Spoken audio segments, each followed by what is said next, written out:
For example, I interviewed Dwen Curry, who's transgender. Do you know who that is? Do you know who that is?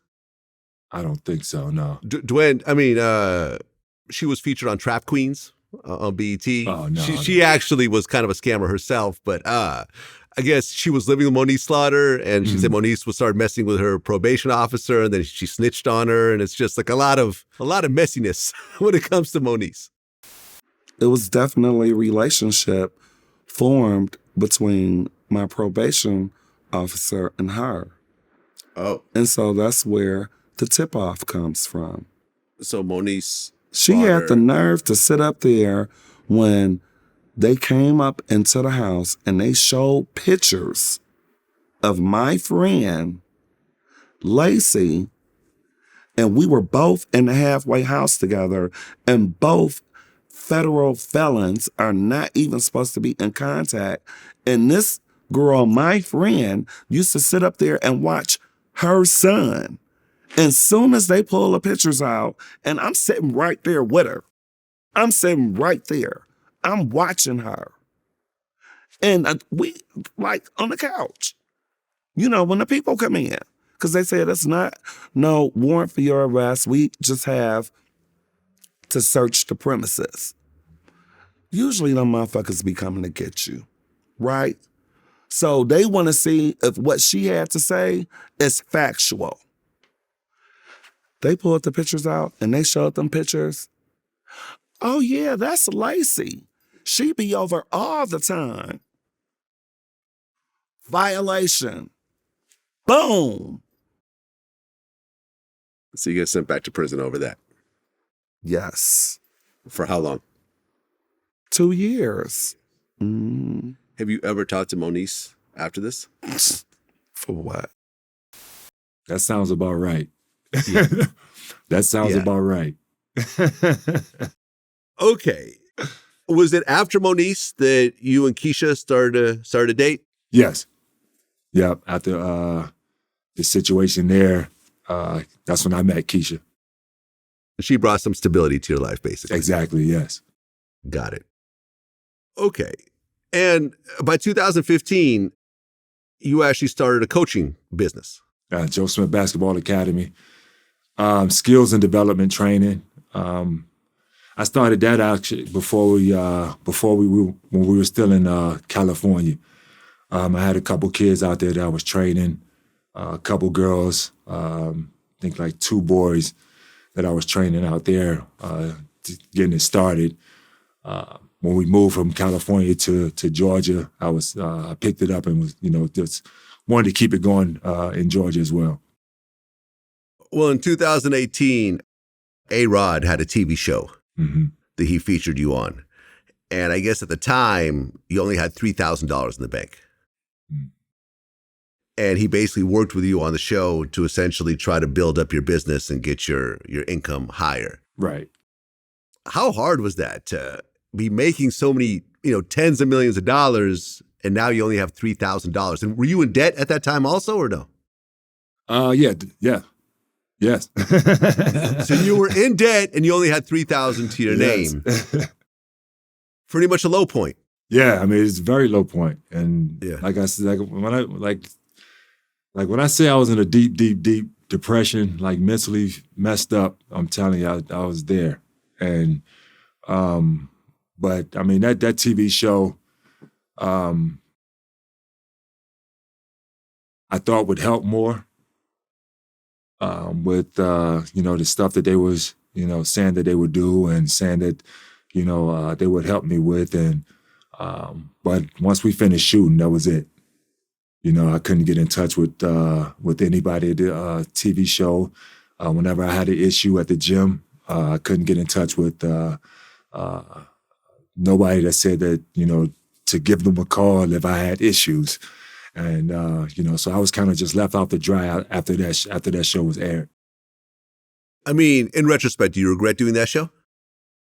I don't, because I got a lot of feedback from people that went through what I went through. And so, they were very understanding, and they were giving me input and insight on what I could possibly do to kind of alleviate a little bit of that. So, I mean, I don't. And for us to be able to get out there and tell our story, I think as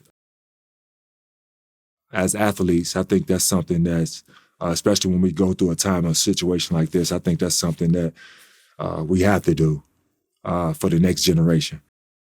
Yeah, I mean, I've said this before. Being a professional athlete is such a double-edged sword because everyone wants to do it. You get into it, you make tons of money, but unlike almost every other career, it only goes for a few years. Right. And you're a young man by the time your career ends. Yeah. And you have many years to live, and there's no real, map or blueprint as to what to do when you're done. Yeah, you could go into sports casting if you get picked. Right. If you have the personality for it, and there's only a few slots for that. Exactly. I mean, yeah, you could get into coaching if you get picked, if you have a skill for that. But in general, you're really left out to dry, and most athletes go broke a few years after leaving whatever league they're in because there really is no roadmap as to what to do. And like I said, you're still young. Right. You're in your 30s or 40s at best with half your life still left without any real income. I mean, did you get a pension? It hasn't kicked in yet. Okay. Yeah. But so I'm saying all these years you don't have a pension. Right. And you have to kind of figure it out. Whereas if you're, I don't know, you work for a law firm, there's a career path. Mm-hmm. You go into the business world, there's a career path. By the time you're in your 50s, you're making the height of your income. Right. You know what I'm saying? You have all the connections. You're now a senior manager or a VP or a director or maybe even the president of your company. But sports almost works backwards. It's like in the middle, you're at your height, and then you start a decline, and then you're gone, and then you gotta figure it out. You got life. Life ahead of you. Yeah. You got life ahead of you. Not everybody is Kobe who's sitting on $500 million and is like, oh, I'm going to go make an Oscar-winning film with all the best producers. Like, you have all these investments that are coming to you. Like, not everyone is Shaq, who has so much money where it just doesn't matter what they do. Right. Everyone else has to fend for themselves. And you're an example of this. Mm-hmm. No question. And that's another reason why I didn't mind sharing my story on that, that TV show, because it's happened before me, probably going to happen again after. But for me to be able to share my story, some of these other guys, be able to share their stories, what they did wrong, what they feel they did wrong, and how they feel they blew through their money, then that's something, we should be open to share. That's something we should want to give to the next generation. And the thing about what I like nowadays is, you have more guys, more players kind of involved with one another that are kind of making things happen. Back then, all of us, we'll go out, season's over, we go our separate ways, may not communicate with one another to the next season or something like that. But now, you have guys like LeBron, you have guys like Steph, who just signed one of the Sacramento Kings to his shoe company. You got guys that's willing to give back and help out other players and that are in the league with them right now. So that's a trend that I hope is trending in the right direction. Well, yeah. I mean, every athlete I've ever interviewed, I've always tried to ask this question. I said, look, in the locker room, you were looking at hundreds of millions of dollars in that room, right? Yeah, some people have more than others, but everyone's a millionaire in this room. Right. And some people are, approaching billionaire status. How many, when I ask how many times do the players in that room have conversations about business, about investment, about long-term planning, about retirement? All of them have said never. They'll talk about the car they just got. Yep. They'll talk about the house they just copped. Yep. But no one's talking about financial literacy when that's what you should be talking about, because you guys are all peers, and at one point, everyone's income from that NBA league is going to end. Exactly. But no one ever talks about it, and you're co-signing what I'm saying. Oh yeah, definitely. I mean, it never comes up, and if it does, it's a short conversation, maybe somebody asking for someone's information, but that's it. But I mean, it's never talked about, and it's rare. Like I say, it's rare that you have players that come together and for business purposes. And that's something I feel that that needs to happen more, and that we're seeing a little bit more with this generation now. Like I said, with LeBron and Steph and those guys, KD and those guys kind of leading the way for this next generation. But for the most part, before then, it rarely happened. It rarely happened where you get in there and you discuss a business plan that someone might have going on, or discuss some type of way to investment that you might think someone's interested in. That's something that never happened in a locker room, on a plane, rides, anywhere. Yeah, no, that's a fact. And listen, LeBron was going to be fine regardless.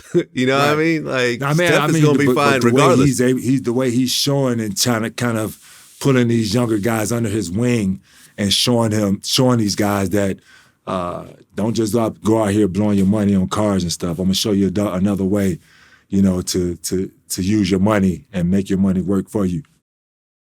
I mean, just as simple as putting your money in the S&P 500, like a very mindless investment. Right. Something I learned early on when I had money.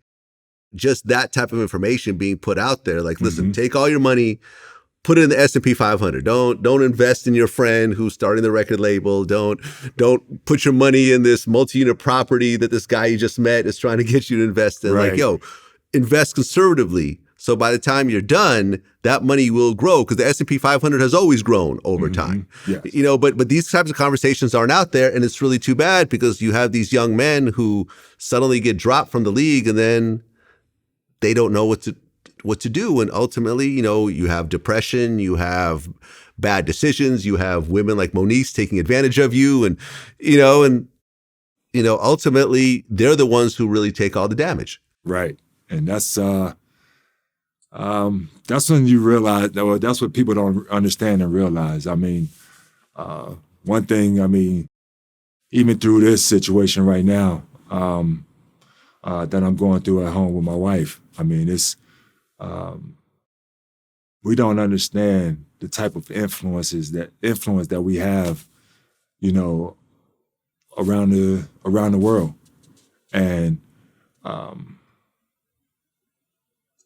I haven't been in the media, or I haven't been in the social eye in a long time. And just for my name to be attached to this and see this thing blow up the way it is, it's something that we all have to realize as players, that when people see us and people make judgment, or people want to be affiliated with us, we have to be real careful. We have to be real careful, because any small thing, it's not going to be whoever that person's name is in the headlines. It's going to be ours. So that's one thing that I'm really getting out of this, even though I haven't been in the public eye in years.